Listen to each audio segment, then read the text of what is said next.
আল্লাহকে জিজ্ঞেস করে, আল্লাহ আপনার বান্দার রমজানের এই নেকিটা 70 লিখতাম নি। আল্লাহ বান্দার দিকে তাকাইয়া যখন দেখে গুনাহ থেকে মুক্ত, আল্লাহর জিকিরে তার জিহ্বা ভিজা, আল্লাহর মহব্বত তার কলিজার মধ্যে, সুন্নাত মোতাবেক তার জীবন, আল্লাহ তখন বলে না 70 না 700 লেখো, 700, 7,000 লেখো, 70,000 লেখো, 7 লক্ষ লেখো, 70 লক্ষ লেখো, 7 কোটি লেখো, 70 কোটি লেখো, 70,000 কোটি লেখো। এক সেজদায়, এক সেজদায় একবার সুবহানাল্লাহ বললে আল্লাহ বলে লেখো 70,000 কোটি সুবহানাল্লাহ লেখো।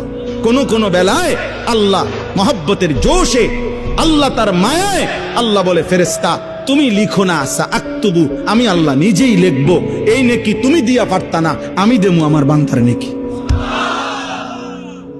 বলেন বাপ, বলেন। আহাজ মুসলমানের সন্তান, যদি তোমরা বুঝতা যে তোমাদের মালিক তোমাদের প্রতি কি পরিমাণ খেয়াল করেছে।